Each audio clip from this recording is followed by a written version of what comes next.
শয়তান চাবে না। আওয়াজ কমাও বাবা, আওয়াজ কমাও। শয়তান চাবে না যে আজকের কথাগুলো আপনার দিলে গাথক। এই জন্য সে পরিবেশটাকে নীরব থাকতে দিবে না, আর মনোযোগী হইতে দিবে না। কিন্তু আমাদের জীবনটা কিন্তু ছোট। কাটাইতে চাইলেও কেটা যাবে, নাট কাটাইতে চাইলেও কেটা যাবে। কেননা জীবনের গতি আমাদের কাছে না। জীবন যিনি দিছে আর গতিও ওনার কাছে, অর্থাৎ আল্লাহর কাছে। মানুষ যতই বলুক না কেন যে আমি শিক্ষিত, যতই বলুক না কেন যে আমরা দীক্ষিত, যতই বলুক না কেন আমরা টেকনোলজি সমৃদ্ধ, যতই বলুক না কেন আমাদের জীবনটা বিজ্ঞানসম্মত, যতই মানুষ উন্নতির কথা বলুক না কেন, জীবনের গতি রোধ করার কোনো মেশিন মানুষের কাছে নাই। ভালো মতে কিন্তু কথা লম্বা হবে না। জীবনের গতি রোধ করার কোনো মেশিন মানুষের কাছে নাই। আবার আরেকটা জিনিস খুব ধ্যান দিয়া, কার জীবন কখন পরিসমাপ্তি হবে এটা কেউ জানে না। দুটেই কিন্তু বড় গুরুত্বপূর্ণ জিনিস। আমার জীবনটা কখন শেষ হবে আমি জানি না, আবার এটার গতি রোধ করার ক্ষমতা আমার কাছে নাই। কিন্তু চলে যেতে হবে আল্লাহর কাছে। ইচ্ছা থাকলেও যেতে হবে, অনিচ্ছাকৃত যেতে হবে।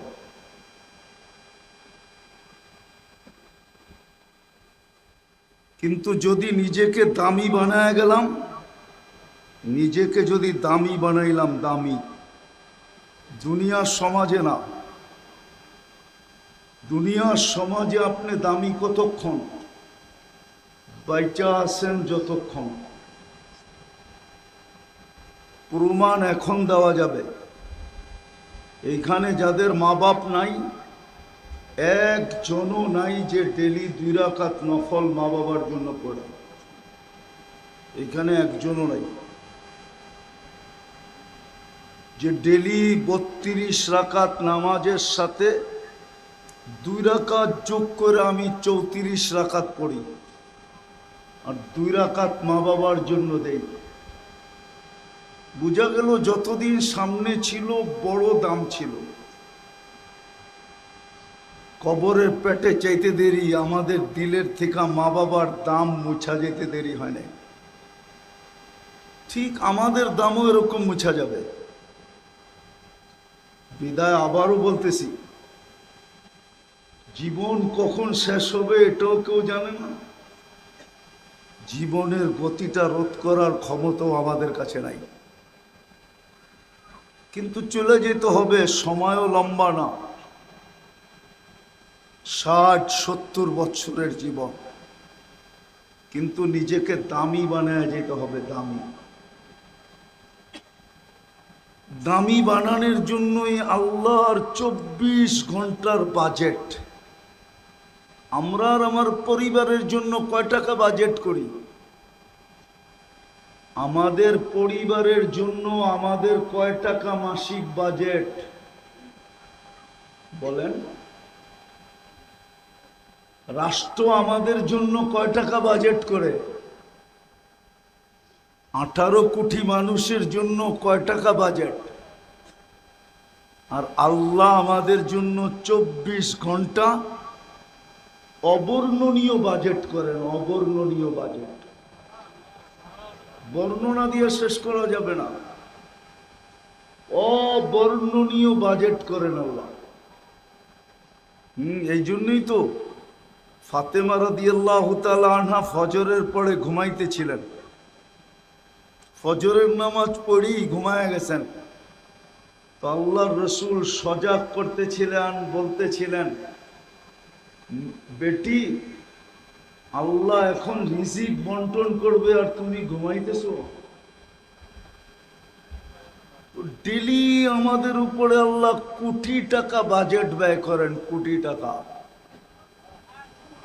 হ্যাঁ হ্যাঁ, একটা একটা করে দেখাইলে দেখানো যায়, এত সময় নাই,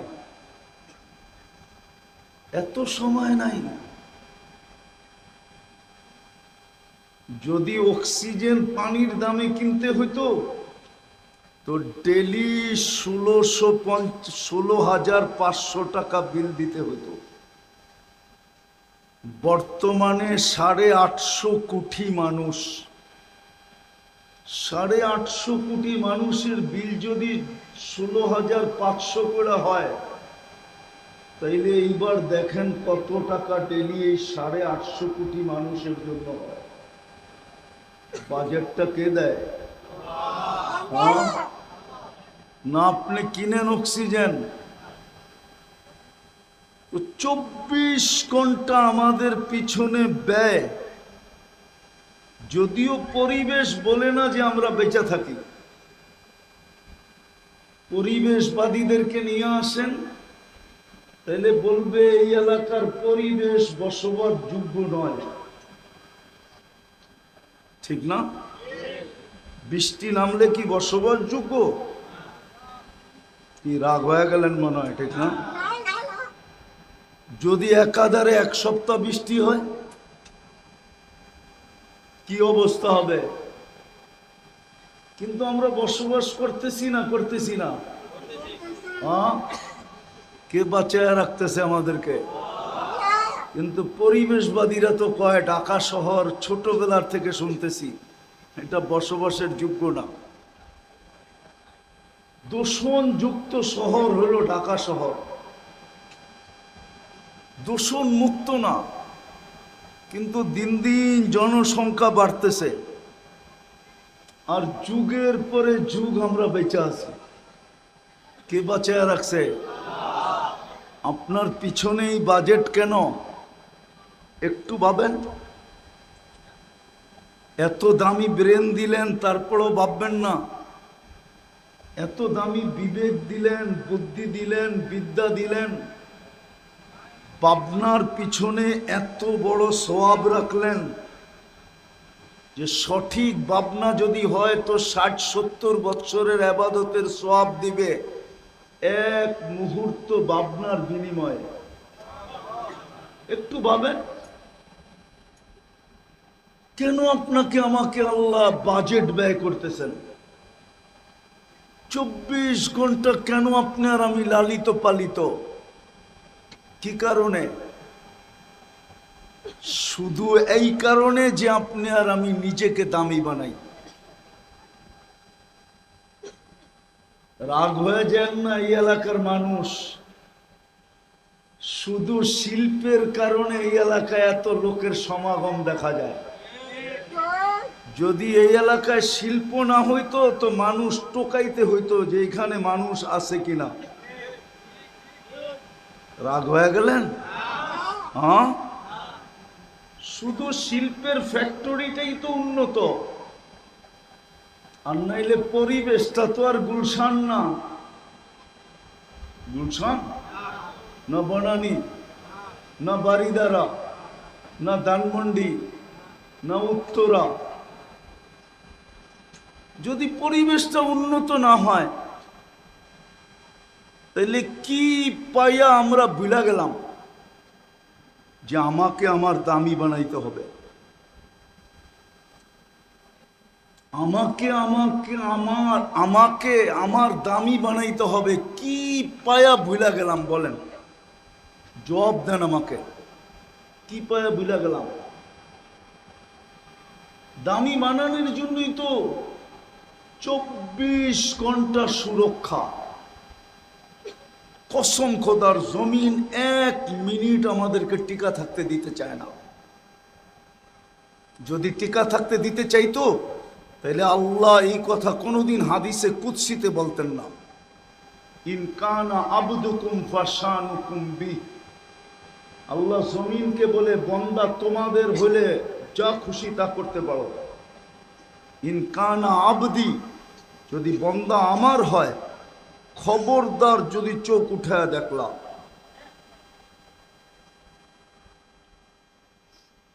ওমান আযমু মিন্নি জুহদান ওয়া কারামা, আমার চেয়ে বড় দাতা কেউ নাই।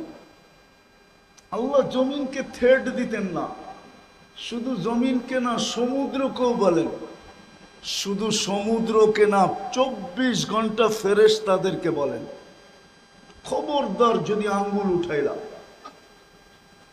24 ঘন্টা সুরক্ষা,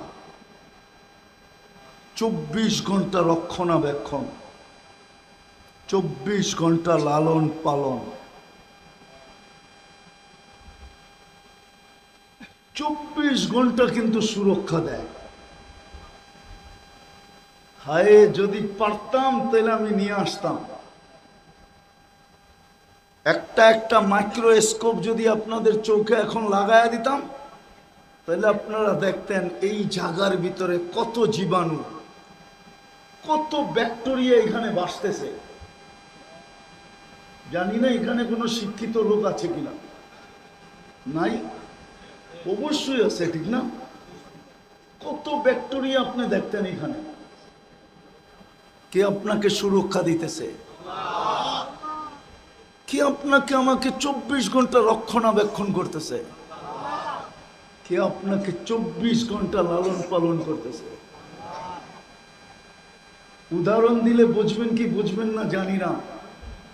নিম্ন এলাকার মানুষকে তো আল্লাহ উন্নত এলাকার থেকে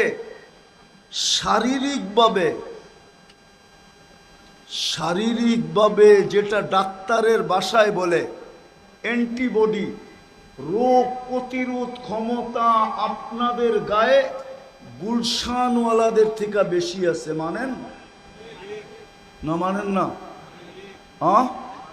না মনে হয় মানে না। 2020-এ এটা টেস্ট করা হয়েছিল। গুলশানওয়ালাদের antibody, Banani, বাড়িদারা, Uttara আলাদের antibody test করা হয়েছিল। ওদের ছিল 65, আর ঢাকা, তেজগাঁর, বস্তির অ্যান্টিবডি চেক করা হয়েছিল, ওদের ছিল 75। 10 বেশি ছিল, 10। বলেন, চোখ তো বলে বস্তিওয়ালাদের অ্যান্টিবডি কম হওয়ার কথা, ঠিক না? পরিবেশ অনুন্নত, খাওয়া দাওয়া যেমন তেমন সাধারণ খাওয়া। এই এলাকার দিকেও তো তাকাইলে দেখা যায় সব শ্রম পেশার মানুষ, ঠিক না? সত্য তো? খাওয়া দাওয়া তো তেমন উন্নত না, সাধারণ খাওয়া, ঠিক না? রাগ হয় না বোঝানোর জন্য। কিন্তু গুলশান, বনানী, বাড়িদারা, ধানমন্ডি আলাদের খাওয়া দাওয়া 24 ঘন্টা উন্নত, ঠিক না? হ্যাঁ, হাফ লিটার পানি খায় ওরা 250 টাকা দিয়া। কত দিয়া? মনে হয় বিশ্বাস হয় না আপনার, ঠিক না? হ্যাঁ, একটা গাড়িতে বাড়ি করে দেখানো, হাফ লিটার খায় 250 টাকা দিয়া, হাফ লিটার। আপনি তো কলের পানি পান করেন, ঠিক না? উচিত ছিল আপনাদের অ্যান্টিবডি বিলকুল কম হওয়া। কিন্তু আফসোস, যাদের উপরে আল্লাহ এত বড় দয়া করলেন, চক্ষু বলে, পরিবেশবাদীরা বলে, এলাকা বলে, সব কিছু এই কথার প্রমাণ দেয় এদের অ্যান্টিবডি 0 হওয়ার কথা। কি? কিন্তু মাপলে দেখা যায় উন্নতওয়ালাদের থেকে আপনার অ্যান্টিবডি 10, 15, 20 বেশি। কে বাড়ায় দিল? কেন বাড়ায় দিল? আল্লাহ জানে গুলশানওয়ালার কিছু হইলে ও ডাইরেক্ট এয়ারপোর্টে যাবে, প্লেনে উঠবে আর উড়াল দিবে। এই গরিব, এই শ্রম পেশার মানুষগুলা তো বেশির থেকে বেশি ফার্মেসি পর্যন্ত যাবে। ফার্মেসি এর বেশি যাওয়ার আর ক্ষমতা নাই। বিদায় আল্লাহ এতটুকু অ্যান্টিবডি দিছে যে 10 টাকার ওষুধ দিয়ে যেন ভালো হয়ে যায়। কেন এই দয়া করছিলেন আপনার উপরে? কেন করছিলেন আমার উপরে? উচিত তো ছিল কমসে কম আমাদের 24 ঘন্টা, হায় হায় 200-400 বার মনে মনে আল্লাহ বলা। কিন্তু এখানে তো একজনও নাই যে অভ্যস্ত যে ডেলি 100 বার আল্লাহ বলে, একজনও নাই এখানে, এক যুবকও নেই। অথচ আল্লাহর দেওয়া যৌবনটা দিয়ে কর্ম করে, আল্লাহর দেওয়া দেহটা দিয়ে কর্ম করে। আল্লাহ দয়া করছিলেন, অ্যান্টিবডি বেশি দিছিলেন। এই দিকে তাকায় যেন 10 টাকার ওষুধই কাজ হয়, 10,000 যেন না লাগে, 10 লাখ যেন না লাগে। আল্লাহ তো দয়া করছিলেন। কোরআনও তো এটাই বোঝায়, আহসিন কামা আহসানাল্লাহু ইলাইক। ও মানুষ, তোর উপরে যতটুকু করলাম তুইও তো বিনিময়ে একটু কর, তুইও তো একটু কর। আহসিন কামা আহসানাল্লাহু ইলাইক ওমা জাযাউল ইহসানি ইল্লাল ইহসান। আমি তো 24 ঘন্টা তোর উপরে দয়া করি, তুই মাঝে মাঝে একটু কর না। করলে কি আল্লাহ তো বেড়ে যাবে? আল্লাহর বড়ত্ব বাড়বে না রাজত্ব বাড়বে? কি বাড়বে? কিছু বাড়বে? আল্লাহর তো বাড়বে না। তো যেটা বুঝাইতেছিলাম, 100 বার তো আল্লাহ বলে না এখানে কেউ। সবকিছু বাদেই দিলাম, আমি সব জায়গায় চলে আসছি, সবকিছু বাদেই দিলাম। যদি 5 ওয়াক্ত নামাজও পড়তো তাইলেও তো মনটা বুঝাইতে পারতাম যে ডাক দিতে দেরি, ছুটে আসতে দেরি করে না। ডাক দিতে দেরি, অথচ সহজ তো করছিলেন। শ্রম পেশার মধ্যবিত্ত এবং শ্রম পেশা এবং গরিবদের জান্নাত তো আল্লাহ হাতের মুঠার কাছে দিয়ে দিছিলেন, মুঠার কাছে। জান্নাত তো হাতের মুঠের কাছে। সদিচ্ছাই তো একটা করে দিলেন। মুসলমানের ঘরে জন্ম দেয়া, মুসলমানের ঘরে অস্তিত্ব দিলেন, সদিচ্ছাই তো 2টা করলেন। নিজের ইচ্ছায় মুসলমানের ঘরে জন্ম দিলেন, সর্বশ্রেষ্ঠ নবীর উম্মত বানাইলেন। আজকে তো ইসলামের ভ্যালু আমাদের কাছে নাই, নাম আছে ইসলাম নাই, নাম আছে ইসলাম নাই। শুধু বলি আমরা নবীর উম্মত, কিন্তু নবীর রং নাই আমাদের কাছে। 2টা তো সদিচ্ছায় দিছিলেন। আমাদের করণীয় তো 2টাই ছিল। 5 ওয়াক্ত নামাজ ছিল, রমজানের রোজা ছিল। তারপরেই তো ঘোষণা ছিল, মুতু আদখুলু জান্নাতা রাব্বিকুম, মরো আর সিধা জান্নাতে ঢোকো। তারপরেও তো একটা অঙ্গীকার ছিল। অঙ্গীকার বোঝেন? এই মধ্যবিত্ত গরিব শ্রেণীর মানুষের সাথে একটা অঙ্গীকার ছিল। আল্লাহর একটা অঙ্গীকার ছিল না? আছে আছে আছে, একটা অঙ্গীকার আছে। দুনিয়াওয়ালারা দুনিয়া ভোগ করছে 60-70 বছর, না হইলে 100 বছর। আমরা ওদেরকে থামায় রাখবো, যদিও নাকি ওরা জান্নাতের অধিকারী হয়। আমরা ওদেরকে ওয়েটিং রুমে থামায় রাখবো 500 বছর। আর তোমরা জান্নাতে ওদেরকে দেখায় দেখায় ভোগ করবে 500 বছর। কত? ওরা ভোগ করছে কোথায়? কি কি আপনি ভোগ করবেন কোথায়? 500 বৎসর ভোগ করবে। ধনীদেরকে বসায় রাখবে আল্লাহ। আমি হাদিসের শব্দ দিতেছি, আল্লাহ বলবে ইনতালিকু ইলাল জান্নাতি বিগাইরি হিসাব ওয়ালা কিতাব তামাত্তাউ 500 আম হাত্তা ইয়াদখুলাল আগনিয়া। আমি ধনীদেরকে থামায় রাখবো, 500 বৎসর তোমরা জান্নাতের নেয়ামত ভোগ করবে।